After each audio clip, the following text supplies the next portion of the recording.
শীতের দেশে বেড়াতে আসার জন্য একটা বীভৎস প্রবলেম হচ্ছে প্যাকিং। কেননা এত সোয়েটার আনতে হয় যে ট্রলি ব্যাগে ধরে না। ট্রলি ব্যাগ দেখতেই বড় লাগে, কিন্তু দুটো তিনটে সোয়েটারের ফুলো ফুলো সোয়েটার রাখার পরই ট্রলি ব্যাগ পুরো ভর্তি হয়ে যায়। তাই জন্য আমরা এই রকম ভ্যাকুম ব্যাগগুলো কিনেছি। এটা আপনাদের সাথে ওই জন্য শেয়ার করছি।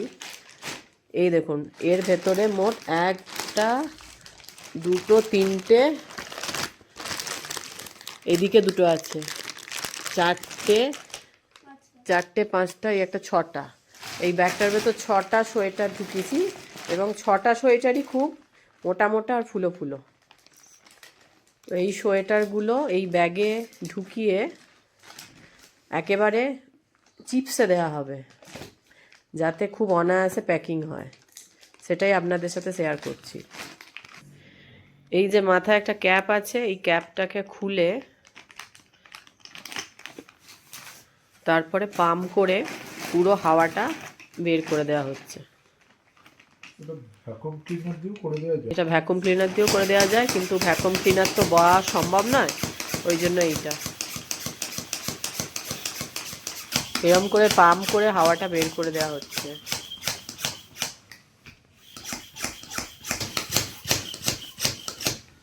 এই দেখুন কত পাতলা হয়ে গেছে। এবার এই ক্যাপটাকে আটকে দেওয়া হচ্ছে। তাহলে দেখুন প্রথমে কতটাই ফুলো ছিল আর এখন কতটা পাতলা হয়ে গেছে, পুরো পাঁপড়ের মতো পাতলা হয়ে গেছে। আর একটা জিনিস সেটা আপনাদের সাথে শেয়ার করব, সেটা হচ্ছে আমার আর আমার ছেলের বীভৎস ঠান্ডা লাগার ধাত। তাই শীতের দেশে আসার জন্য কিছু জিনিস অত্যাবশ্যক জরুরি। সেটা হচ্ছে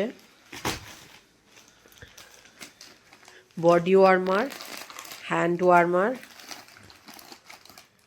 আর ফুট ওয়ার্মার। এগুলো জুতোর তলায়, হ্যান্ড গ্লাভসে এবং জামার মধ্যে রাখলে অনেকটা গরম থাকে। একটা খুলে দেখাও তো। এই যে খোলা হয়েছে, এটা হচ্ছে বডি ওয়ার্মার। এটা পকেটে রেখে দিতে হয়। এইগুলো হচ্ছে হ্যান্ড ওয়ার্মার, খুব ভালো গরম থাকে।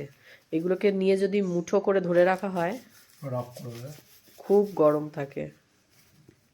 ফুট ওয়ার্মারটাও জুতোর ভেতর দিয়ে তারপর পা দিলে প্রচণ্ড শরীরটা গরম হয়ে যায়।